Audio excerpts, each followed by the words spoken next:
tawalla. Dia Muhammad bermuka masam dan berpaling. Ya, ketika Abdullah bin Umi Maktum bertanya tentang Al-Quran kepada beliau. Bayangkan ketika Allah meluruskan dan memberikan arahan yang lebih baik untuk nabinya. Allah tidak mengatakan abasta wa tawallaita. Engkau bermuka masam Muhammad dan engkau berpaling Muhammad. Tidak. Abasa, dia bermuka masam. Wa tawalla, dan dia berpaling. Cara meluruskan yang sangat lembut dari Allah Subhanahu wa taala.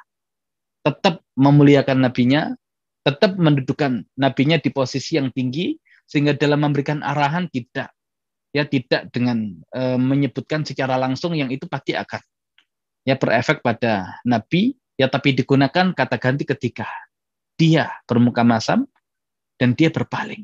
Seakan-akan itu adalah orang lain, bukan Nabi Muhammad SAW. Nah, ini perlu kita pelajari juga dalam meluruskan hal-hal yang mungkin kurang tepat yang kita lihat dari orang-orang yang ada di sekitar kita ataupun bagi anak-anak kita. Ya, bagaimana Allah meluruskan nabinya. Ya, dengan bahasa yang sangat lembut. Ya, dengan bahasa yang sangat lembut itu mudah diterima. Beda dengan cara-cara yang kemudian menyakiti hati. Ya, kadang disampaikan benar. Tapi kalau caranya tidak benar, ya maka kebenaran seringkali tidak diterima bukan karena itu kebenaran, tapi cara penyampaian kebenaran yang kurang tepat. Nah, itu yang akhirnya menjadikan seseorang berpaling dan menjauh dari kebenaran. Abasa wa tawalla. Dia bermuka masam dan dia berpaling. An ja'ahul a'ma. Karena seorang buta telah datang kepadanya, yaitu Abdullah bin Umi Maktum. An ja'ahul a'ma. Kata ja'a datang, ya di mana ketika Allah mengatakan yang datang itu adalah al-a'ma. Allah gunakan alif lam. Yang artinya kata al-a'ma ini definitif. Merujuk kepada seorang tertentu yang dalam hal ini adalah Abdullah bin Umi Maktum. Seorang buta datang pada Nabi. Jangan bayangkan bagaimana datangnya. Asal kita tahu yang datang itu orang buta. Pasti perjuangan datang luar biasa. Dan ternyata Allah mengatakan datangnya itu ja'a. Ya, dalam bahasa Arab ada ja'a, ada ata.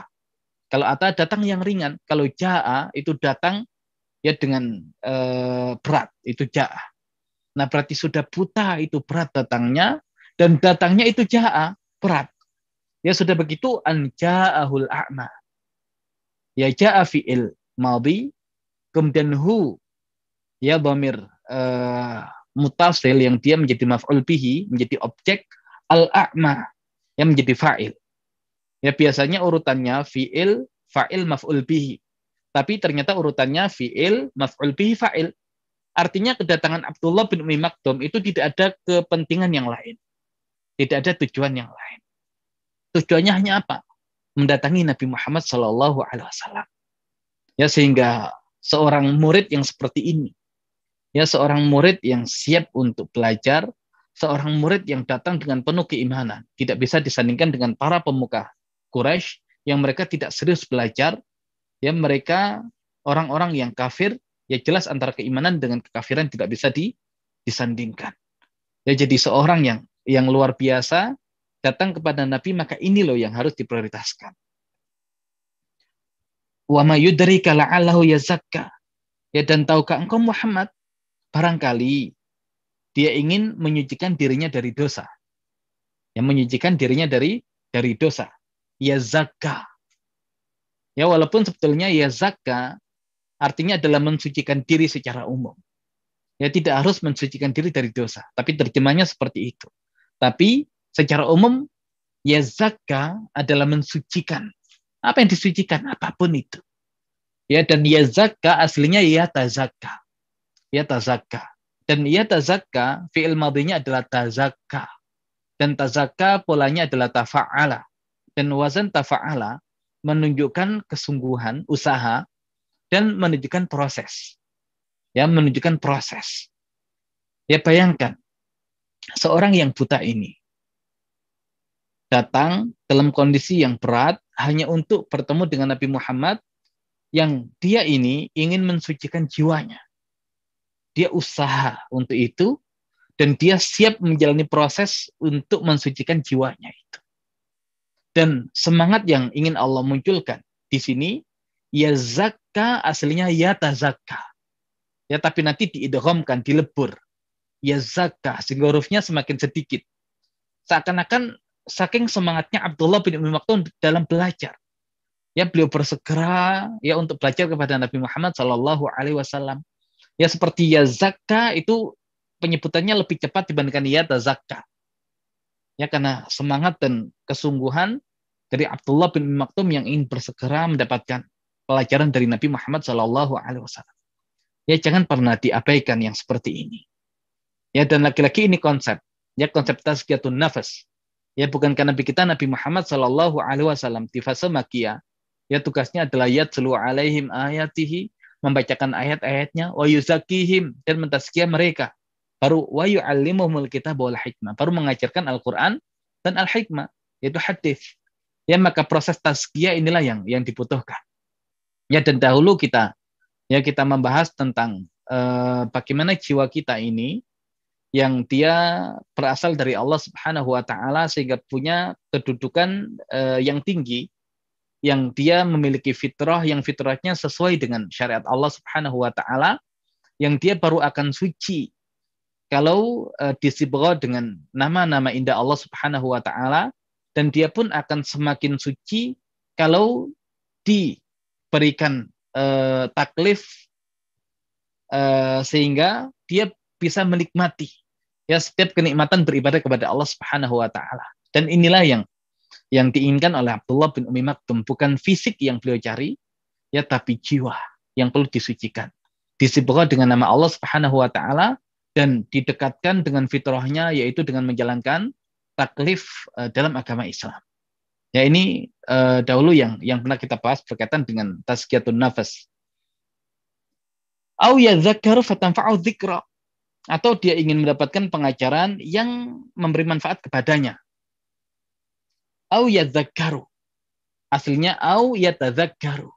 Yatadzakkaru, yatafa'alu. Fi'il madhinya tadzakkara, wazannya tafa'ala, sama. Ada proses, ada usaha. Dzakara artinya ingat. Tapi kalau tadzakkara, usaha dan proses untuk mengingat.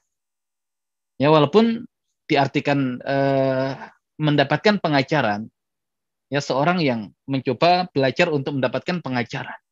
Ya, tapi secara umum, ya tadzakkar, ya adalah dia berusaha untuk mengingat.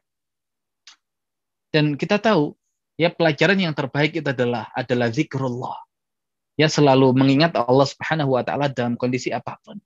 Ya, dulu ketika kita menjelaskan tentang tingkatan ilmu, al-ilmu billah, al-ilmu bi awamirillah wa nawahi, al-ilmu bi khalqillah. Ilmu tentang Allah, ilmu tentang perintah dan larangannya, ilmu tentang ciptaannya. Dan semua itu ya bisa kita hadirkan dengan kita ketika mempelajari semuanya menjadi wasilah kita zikir kepada Allah Subhanahu wa taala. Ya, wa aqimi sholata li dzikri. Bahkan salat kita pun untuk zikir kepada Allah Subhanahu wa taala. Innama yakhsyallaha min ibadil ulama. Sesungguhnya hanya orang-orang yang berilmu yang punya khasyah di antara ya para hamba Allah Subhanahu wa taala. Nah, makanya mau belajar ilmu apapun, kalau yang diingat adalah Allah, maka lahirnya adalah khasyah. Fatanfa'uhu dzikra. Yang dzikra, ya zikir ini yang bisa diartikan juga dengan Al-Qur'an ini yang akan memberikan manfaat kepada dia. Jadi artinya Abdullah bin Umi Maktum, beliau ingin datang mentazkiyah jiwanya.